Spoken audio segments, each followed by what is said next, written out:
وہ 5 آئی ہے اور ان کی رکعتوں کی تعداد بھی بیان ہو گئی ہے. فجر کے 2 فرض، ظہر کے 4 فرض، عصر کے 4، مغرب کے 3 اور عشاء کے 4. اور سفر میں سارے 2 فرض ہیں، مغرب کے 3. یہ ٹوٹل 17 رکھتے ہیں جن کی اکاؤنٹیبلٹی. باقی جنہ گڑ پاؤ گے انہ میٹھا، وہ ساری نفلی عبادت ہے. وہ بخاری اور مسلم دونوں میں حدیث ہے، جس نے فرض کے علاوہ 12 رکعتوں میں استقامت کی، اور وہ 12 رکعتیں آپ صلی اللہ علیہ وآلہ وسلم نے پڑھ کے بھی بتائیں. اور امہات المومنین میں سے سیدہ عائشہ نے، سیدہ ام سلمہ نے، سیدہ ام حبیبہ رضی اللہ عنہن نے روایت بھی کی کہ 2 فجر سے پہلے، 4 ظہر سے پہلے، 2 ظہر کے بعد، 2 مغرب کے بعد، 2 عشاء کے بعد. یہ 12 سنت موقدہ، جس نے یہ پڑھی اسے جنت میں محل ملے گا. اگر کوئی نہیں پڑھتا تو گناہگاری والا معاملہ کوئی نہیں ہے. اسی طریقے سے اس کے علاوہ ایک اور وتر کی نماز ہے جو سنت موقدہ ہے. وہ سیدنا مولا علی رضی اللہ تعالیٰ عنہ علیہ السلام کا قول ہے کہ وتر سنت ہے، سنت ہے، سنت ہے، مگر اسے مت چھوڑو. ہے سنت ہے لیکن تاکیدی ہے. آپ صلی اللہ علیہ وآلہ وسلم نے سفر میں بھی وتر اور فجر کی 2 سنتیں پڑھی ہیں، لیکن یہ صرف افضلیت کے اعتبار سے تاکیدی ہیں، ان کی اکاؤنٹیبلٹی کوئی نہیں ہے. البتہ یہ ضرور ہے، سنن ابی داؤد میں ایک حدیث ہے کہ جس کی قیامت والے دن فرضوں میں کوتاہی نکل آئے گی تو اللہ تعالیٰ فرمائے گا میرے بندوں کی جو نفلی اور سنت عبادت ہے اس کو تول لو اور فرضوں کے ایکویلنٹ قبول کر لو. تو آپ اگر یعنی سنتیں پڑھیں گے تو اس کے ایکویلنٹ نفلوں کی کوتاہی پوری ہو جائے گی، ادروائز اکاؤنٹیبلٹی اس کی کوئی نہیں ہے. یہ ذہن میں رکھیے گا. صحیح بخاری اور مسلم دونوں میں حدیث موجود ہے. ایک صحابی آئے، انہوں نے کہا یا رسول اللہ صلی اللہ علیہ وآلہ وسلم میں جنت میں جانا چاہتا ہوں، مجھے کوئی شارٹ کٹ بتا دیں. آپ صلی اللہ علیہ وآلہ وسلم نے فرمایا اسلام لانے کے بعد نماز، فرض نماز کو قائم رکھ. پھر فرمایا فرض زکوٰۃ ادا کر، فرض روزے دے، روزے جو ہیں وہ ان کو ادا کر اور روزے رکھ. حج اس وقت فرض نہیں ہوا تھا، وہ زندگی میں ایک بار ہے. تو اس نے کہا یا رسول اللہ صلی اللہ علیہ وآلہ وسلم جتنا آپ نے مجھے بتایا نہ میں اس میں ایڈ کروں گا نہ اس میں سے کوئی چیز مائنس کروں گا. اور یہ کہہ کے وہ چلا گیا.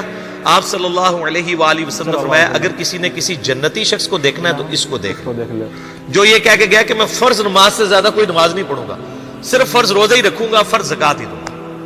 اب روزہ اور زکوٰۃ میں تو ہمارے علماء کو اور عام پبلک کو بھی جو دیندار لوگ ہیں ان کو ہضم ہوتی ہے کہ کوئی شخص یہ نہیں کہتا کہ بھئی پیر اور جمعرات کا روزہ. صحیح مسلم میں حدیث ہے کہ آپ صلی اللہ علیہ وآلہ وسلم کے نفلی روزوں کی یہ روٹین تھی. کوئی آپ کو یہ نہیں کہے گا کہ جس نے جمعرات اور پیر کا روزہ نہ رکھا اس کے رمضان کے روزے ہی قبول نہیں ہوں گے. کوئی کہتا ہے؟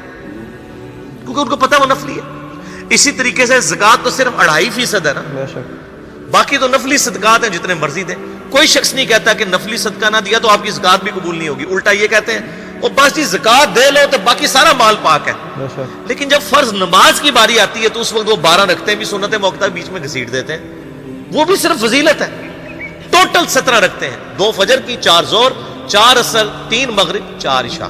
یہ میں کو اپنے لیے گراؤنڈ نہیں بنا رہا، میں تو الحمدللہ اس کے علاوہ بھی نفلی عبادت کرتا ہوں. لیکن میں بتا رہا ہوں خدا کے لیے لوگوں کو دین ایسا مشکل نہ پیش کریں کہ جو نبی علیہ السلام نے امت کو وہ دین نہیں دیا ہوا. اپنی مرضی سے انجیکٹ نہ کریں دین، لوگوں کے لیے مشکلات نہ کھڑی کریں. ان کو فرض نماز تک رکھیں. پھر انشاءاللہ کئی لوگوں کو میں نے اس نے نماز شروع کروائی، انہوں نے سنت نماز بھی، نوافل بھی شروع کر دی ہیں. لیکن آپ کم از کم وہ ڈیٹم لیول تو اچیو کروائیں لوگوں کا. لیکن فرض نماز کی باری آتی ہے کہتے ہیں جی سنتے بھی حصہ ہیں. کہاں سے میرے بھائیوں حصہ ہے؟ وہ 17 رکھتے ہیں. سنتیں پڑھیں گے ثواب ہے، نہیں پڑھتے گناہ کوئی نہیں ہے. تو کم از کم فرض تو ادا کریں. اس کے لیے آپ کو ٹوٹل 24 گھنٹے میں میرا خیال ہے 40 منٹ بھی نہیں چاہیے فرض پڑھنے کے. تو اس کے اوپر تو استقامت کم از کم ہم اختیار کریں. اور چھوٹی چھوٹی جو نٹی گٹیز ہیں ان کو تو ہم نے اتنا فالو کیا ہوا ہے، اور فرض نماز کے بارے میں ہم اتنے کیجول ہو جاتے ہیں. تو یہ فرض نماز کی امپورٹنس اس حوالے سے ضروری تھی، اس لیے میں نے ساتھ ہی بیان کر دی.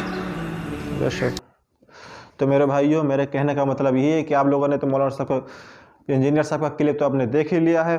میرے کہنے کا مطلب یہی ہے کہ ہم جو بزنس کرتے ہیں ہم اپنے بزنس کو 5 منٹ کے لیے چھوڑ کے نماز کی طرف جائیں، کیونکہ نماز ہی ہم لوگوں کے لیے جنت میں لے جانے کا ایک ذریعہ ہے. آپ صلی اللہ علیہ وسلم نے فرمایا نماز جو بندہ پڑھتا ہے قبر میں نماز اس کے لیے سوال و جواب کا حساب آسانی فرما دیتا ہے.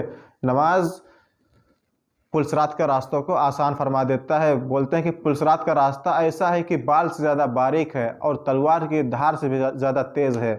تو بھائی جس کا اعمال رہے گا اسی طرح اس کو پلسرات کا راستہ پار کرا دے گا۔